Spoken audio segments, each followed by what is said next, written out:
안녕하세요. 이 영상에서는 한국어의 조사에 대해서 이야기할 거예요. Korean has the postposition, whose another name is the postpositional particle. You can simply call particles or 조사 in Korean. First of all, we need to think about what the postpositions are. The postpositions are certain words attached at the end of the words in order to support the words grammatically, which is technically an empty morpheme. It means if you like to say a word as a subject, you need to attach a proper postposition for the subject in order to make the word eligible for a subject. Or if you like to say a word as an object, you need to attach a proper postposition for the object in order to make the word eligible for an object. That is, any nouns or pronouns get qualified for a certain word in sentences depending on what postpositions they've got.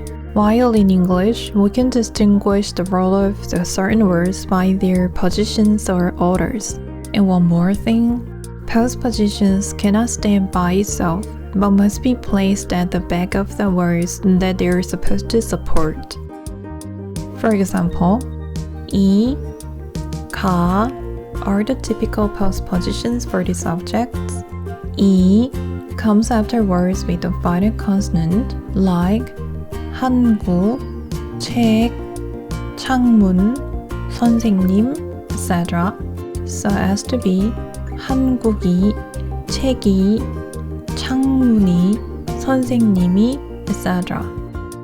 가 comes in after words we do not have the final consonant like 친구, 차, 버스, 날씨, etc.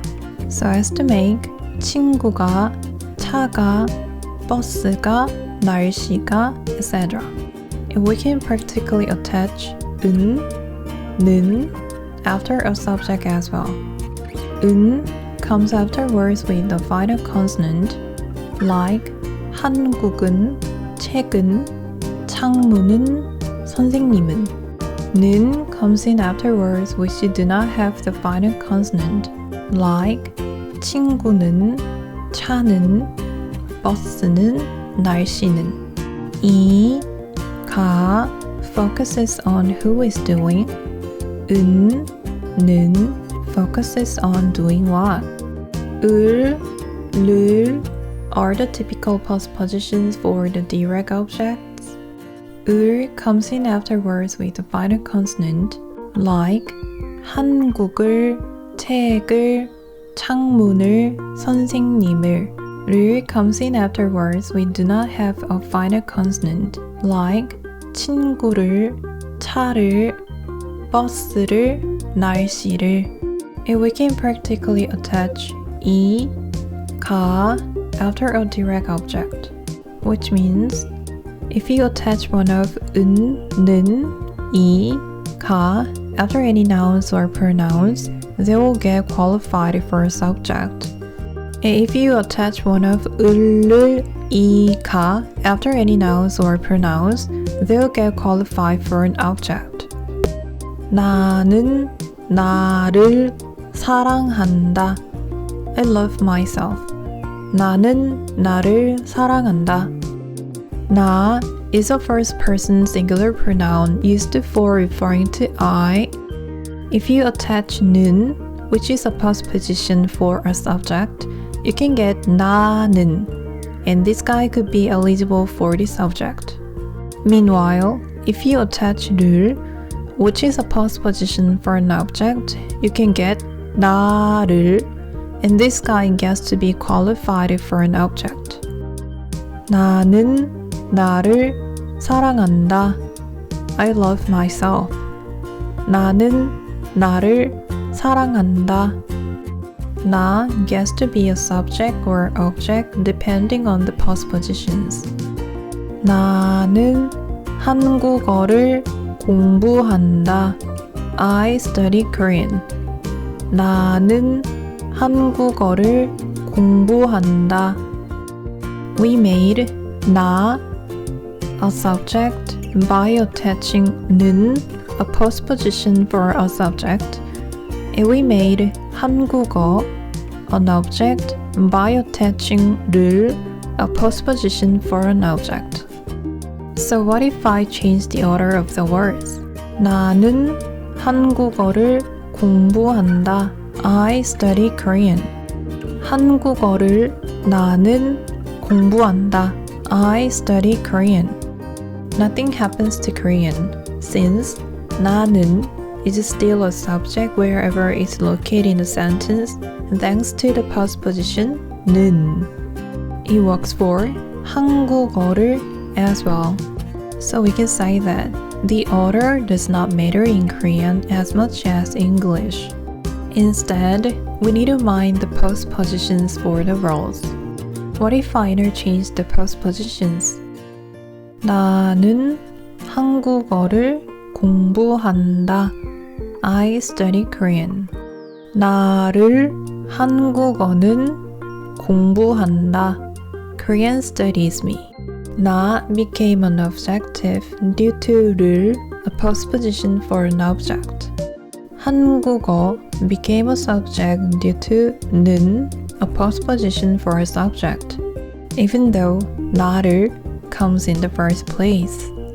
So we could say that any nouns or pronouns could be either a subject or an object depending on the postpositions.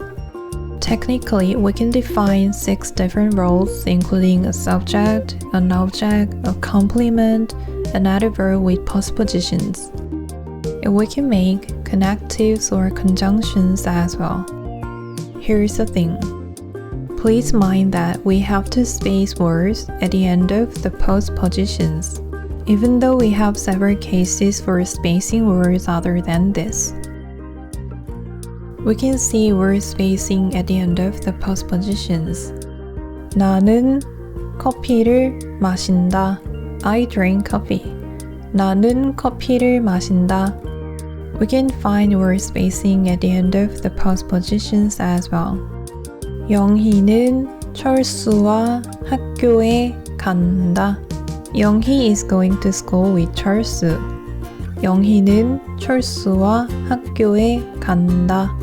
Also, we can find word spacing at the end of the postpositions as well.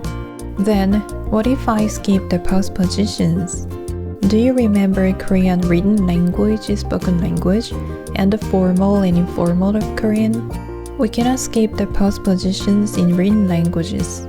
As for the written language, 나는 한국어를 공부한다. We cannot skip the postpositions.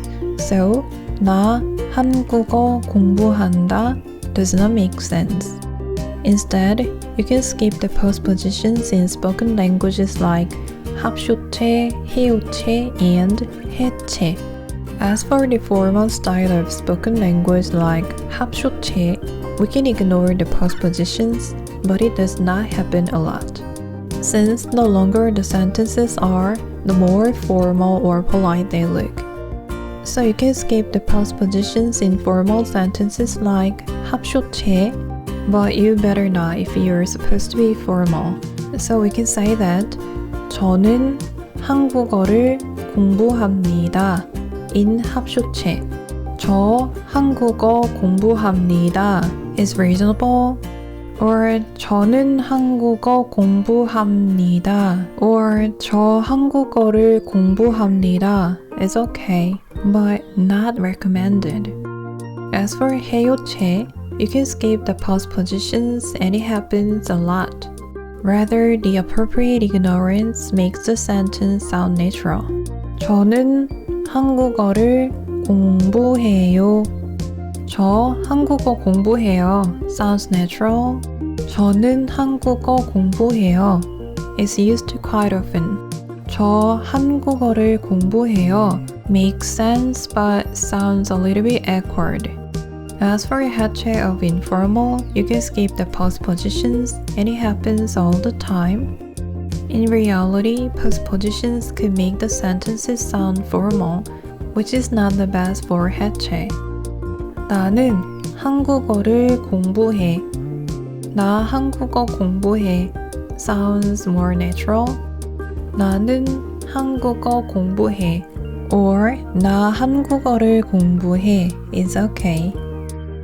So we talked about Korean postpositions. If this video is helping your Korean, don't forget the subscribe button and give me a thumbs up. If you have any questions about Korean, leave comments. Thank you for watching. Bye!